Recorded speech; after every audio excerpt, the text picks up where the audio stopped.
나는 하나님을 예배하는 예배자입니다.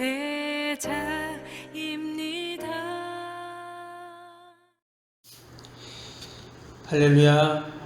8월의 첫날 첫 시간 가장 먼저 하나님 앞에 나오신 저와 여러분들에게 하나님이 또 8월 한 달도 우리 가정과 또 우리 자녀와 또 우리 일터와 주님의 교회를 지키시고 또 은혜로 함께 하실 줄로 믿습니다. 여러분, 8월은 모든 생명이 성장하는 그런 달입니다. 사실 우리는 장마와 또 무더위로 힘들지만 그럼 자연 만물은 어떻습니까? 나무나 풀이나 곡식들을 보면 하루가 다르게 그렇게 성장하는 것들을 보게 됩니다. 자연이 이처럼 성장하고 자라는 이유는 열매를 맺기 위해서이죠. 우리가 자연이 이처럼 성장하는 모습을 보면서 우리의 신앙도 믿음도 자라 자연처럼 아름다운 그런 열매를 맺어야 할 줄로 믿습니다. 그런 의미에서 오늘 새벽에는 이 데살로니가 교회의 모습을 함께 살펴보고 은혜를 나누려고 합니다. 데살로니가 교회가 복음을 듣고 믿음이 자라서 아름다운 열매를 맺는 모습이 오늘 이 짧은 구절 가운데 나와 있습니다. 이 데살로니가 교회는 아시는 것처럼 바울이 2차 전도 여행 때 복음을 전한 곳입니다. 사도행전 17장에 보면 이제 그 내용이 나오는데요. 근데 바울이 이곳에서 이제 복음을 전하는데 사람들이 바울과 그 일행들을 죽이려고 합니다. 유대인들이었죠.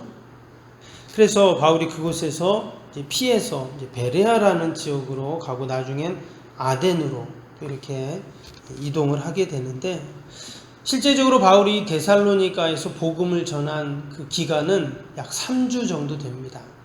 그것도 이제 회당에 가서 이제 몇 번 이제 복음을 전한 것이 전부인데, 바울이 이제 나중에 이렇게 생각을 해보니까 이 복음을 듣고 예수님을 믿었던 이 데살로니가 교회, 데살로니가 지역에 있는 사람들이 걱정이 되잖아요. 과연 그들이 신앙생활 잘하고 있는지, 믿음생활 잘하고 있는지 참 궁금했습니다. 그래서 바울이 이 실라와 디모데를 그 데살로니가에 보냅니다. 과연 복음을 들은 그 사람들이 어떻게 지내는지 한번 알아봐라. 그리고 나중에 이제 그들이 이제 돌아와서 이야기를 하는데 전혀 생각과는 뜻밖의 이야기를 하게 됩니다. 복음을 듣고 예수님을 영접했던 그 사람들이 너무나도 믿음생활, 신앙생활을 잘하고 있다 하는 이야기를 듣게 돼요. 오늘 3절 말씀에 보니까 이제 그 내용이 나오죠. 3절 다시 한번 보시면, 형제들아, 여기서 형제는 이제 데살로니가 교회의 성도들을 말합니다. 우리가 너희를 위하여 항상 하나님께 감사할지니 이것이 당연함은 너희의 믿음이 더욱 자라고 너희가 다 각기 서로 사랑함이 풍성함이니 했습니다. 이 바울이 데살로니가 교회 성도들을 생각할 때 항상 하나님 앞에 감사했다 이런 말이에요. 과연 뭐가 감사했는가? 뭐라고 말했습니까? 3절에 보니까 앞부분에 너희의 믿음이 더욱 자라고 이런 말을 했어요. 바울이 생각할 때는 너무나 미안하고 또 안쓰럽고 죄송하기도 한데, 아니 그 데살로니가 성도들이 믿음이 더욱 자랐다는 거예요. 바울이 많은 곳을 전도했지만 여러분, 에베소 교회 같은 경우는 무려 2년 6개월 동안 머물렀어요. 고린도는 1년 6개월 동안 머물면서 그곳에서 복음을 전하고 또 말씀을 그들에게 가르쳤고, 또 1차, 2차, 3차 전도여행을 통해서 재차 여러 번 방문한 그런 교회들도 많았습니다. 그런데 이 데살로니가 교회는 고작 3주 머무르면서 복음을 전했던 것이에요. 그럼에도 불구하고 이처럼 신실하게 신앙을 간직하고 또 믿음 생활을 하고 있다 하는 생각을, 이야기를 들으면서 그건 너무 감사했던 겁니다. 그리고 우리도 언제 감사합니까? 우리 자녀들이 잘 자랄 때 감사하잖아요.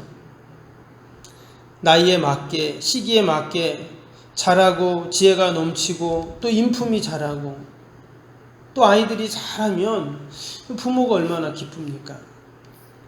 하나님도 마찬가지죠. 하나님도 우리 하나님의 자녀들을 바라볼 때 언제 기뻐하시는가? 바로 우리의 믿음이 자랄 때 하나님은 기뻐하시죠.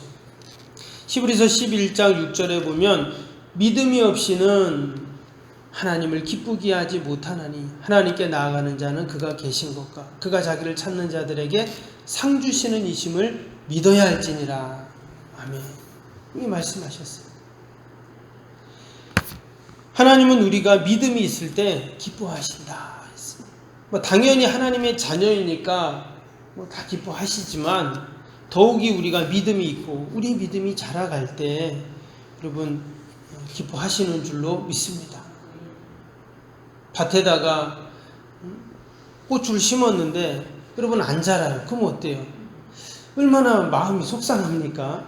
막 자라가지고 막 주렁주렁 열매가 맺히면 얼마나 기뻐요. 우리가 늘 우리의 믿음이 자라서 하나님의 기쁨이 되어야 할 줄로 믿습니다. 올해 저희 교회 표가 현수막에 있는 것처럼 하나님의 말씀에 역사를 경험하는 해로 삼았습니다. 우리가 어떻게 하면 늘 하나님의 기쁨이 될까? 그래서 그 말씀의 표의 그 말씀을 데살로니가전서 2장 13절로 그렇게 잡았는데요. 2장 13절 말씀이 뭐냐면 이러므로 우리가 하나님께 끊임없이 감사함은 너희가 우리에게 들은 바 하나님의 말씀을 받을 때 사람의 말로 받지 아니하고 하나님의 말씀으로 받음이니 진실로 그러하도다. 이 말씀이 또한 너희 믿는 자 가운데서 역사하느니라. 데살로니가 교회 성도들은 하나님의 말씀을 받을 때 사람의 말로 받지 않고 하나님의 말씀으로 받았다 이랬어요. 우리 육신이 자라기 위해서는 육의 양식을 잘 먹어야 합니다. 근데 우리의 믿음이 자라기 위해서는 하나님의 영의 말씀인 하나님의 말씀을 우리가 잘 먹어야 한다는 것입니다. 그럴 때 우리의 믿음이 자라고 우리 신앙이 성숙하게 되는 것이죠. 그럴 때 하나님께서 기뻐하신다 말씀하셨습니다. 우리가 8월 한 달도 모든 생명들이 무럭무럭 그렇게 자라 열매를 맺듯이 우리의 믿음도 자라고 우리의 신앙도 자라고 우리의 영이 자라서 하나님의 기쁨이 되어야 할 줄로 믿습니다.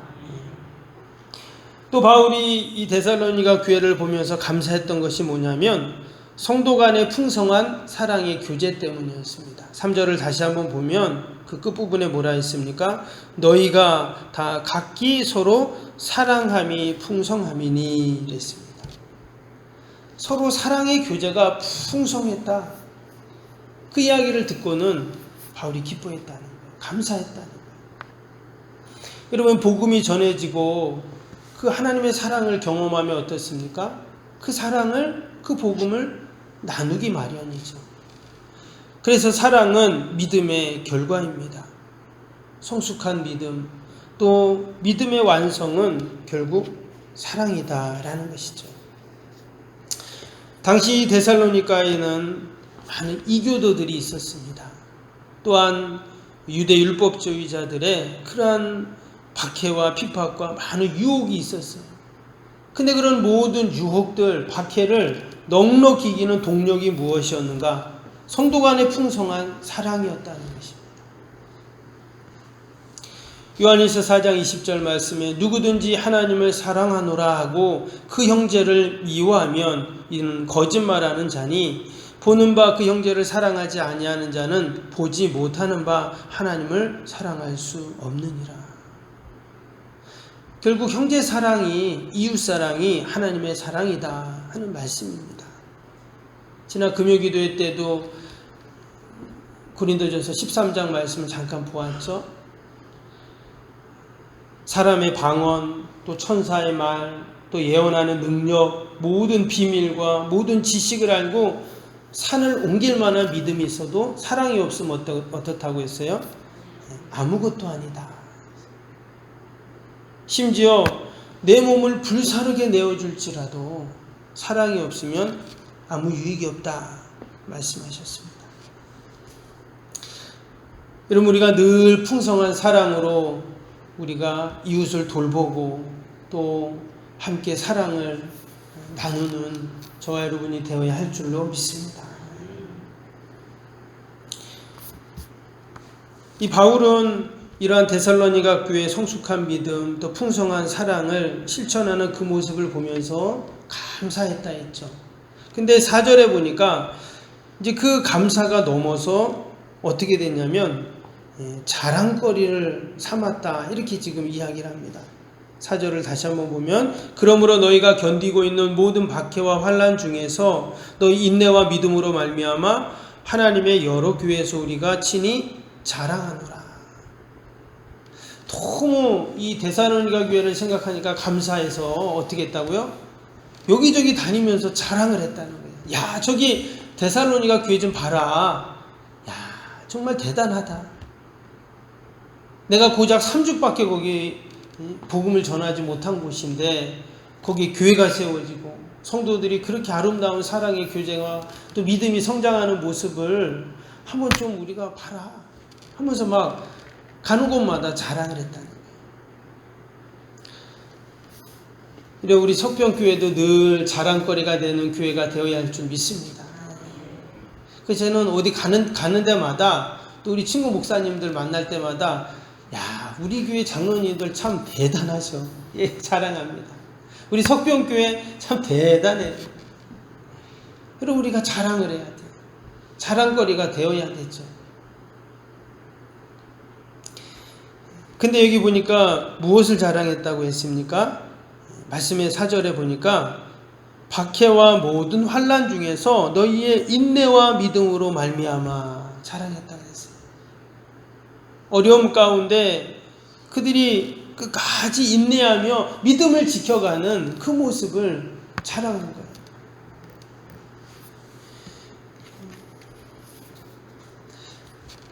우리가 잘 아는 그 조각가 미켈란젤로가 있죠. 근데 이분이 참 신앙이 좋았던 분이라고 해요. 늘 말씀을 대하고 말씀을 읽고 묵상하는 그런 믿음의 사람이었는데 이 미켈란젤로가 같은 그 직업을 가진 친구가 있었습니다. 이 친구는 먼저 화가로 출세를 하고 명성을 얻고 이런 사람이었는데 친구였는데 이 미켈란젤로를 볼 때마다 늘 그 질투가 있는 거예요. 그러면서 야, 언젠가는 저 미켈란젤로가 나보다 더 위에 있을 텐데 나보다 더 명성을 얻을 텐데 야, 그럼 어떡하지? 그 전에 내가 저 친구를 매장시켜야 되겠다. 이런 마음을 갖고는 늘 그를 어떻게 하면 무너뜨릴까 이런 생각을 했다는 거예요. 그러면서 그런 나쁜 마음을 먹고는 어떻게 했냐면 당시 교황에게 추천을 한 거예요. 바티칸에 있는 그 시스타나 성당에 천장화를 이렇게 그리는데 미켈란젤로를 추천한 거예요. 당시 천장에 그림을 그리는 건 아주 어려운 작업이었다고 해요. 그래서 분명히 실패할 거다 생각하고는 그러면 창피를 당하고 그러면 미켈란젤로가 그 다음에는 이제 뭐 다 무너지겠죠. 이런 마음을 갖고 그렇게 추천을 했다는 거예요. 근데 이 미켈란젤로는 그것도 모르고 그 일을 맡은 거예요. 그리고 천장에 그림을 그리기 시작하는 거예요. 1년, 2년, 3년, 4년 맨날 페인트를 뒤집어 쓰면서 고생을 하면서 그림을 그립니다. 근데 그림이 다 완성되고 나서 교황도 또 모든 사람들도 그 친구도 놀라게 됩니다. 왜냐, 그 천장에 우리가 아는 그 불후의 명작 천지 창조 그림을 그렸기 때문에. 그 그림을 그리고 나서 이 미켈란젤로는 더 사람들에게 인정을 받고 세계적인 화가가 되었다고 합니다. 사실 친구의 음모로 시작된 그러한 그림이었어요. 그런데 그 그 미켈란젤로는 도리어 전화 위복의 계기로 삼고 그것을 통해서 더 성공하는 사람이 되었다는 것이죠. 당시 미켈란젤로는 그 고통의 시간들을 예수님의 그 십자가 고통을 묵상하면서 인내했다고 전해집니다. 여러분, 믿음의 사람은, 사랑의 사람은 인내의 사람이죠. 당시 데살로니가 교회가 많은 박해와 핍박이 있었음에도 불구하고 그들이 끝까지 인내하고 그 믿음을 지켜갔을 때 바울의 자랑거리가 되고 또 많은 교회의 본이 되는 그러한 교회가 되었다는 것입니다. 우리가 8월 한 달을 살면서도 당연히 우리의 믿음이 자라야 하고 또 주님의 주신 그 사랑을 나눠야 하고 더 나아가서 우리가 인내로서 우리의 믿음을 지켜갈 때 우리가 하나님의 자랑이 되고 또 하나님의 기쁨이 될 줄로 믿습니다. 남은 우리가 8월 이 한 달도 그러한 믿음과 소망을 갖고 승리하는 저와 여러분이 되시기를 주님의 이름으로 축복합니다.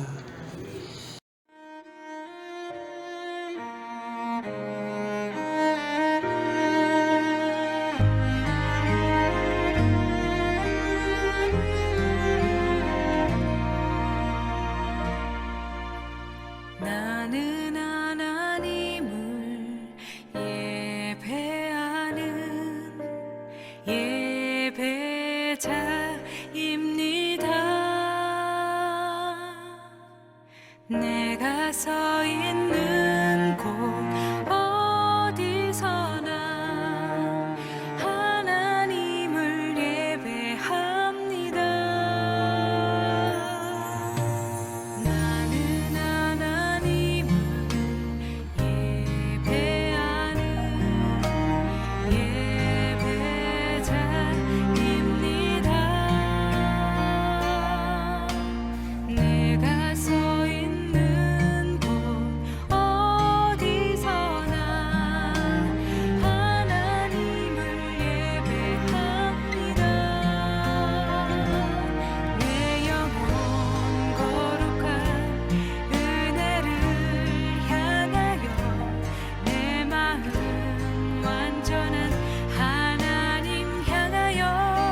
보이시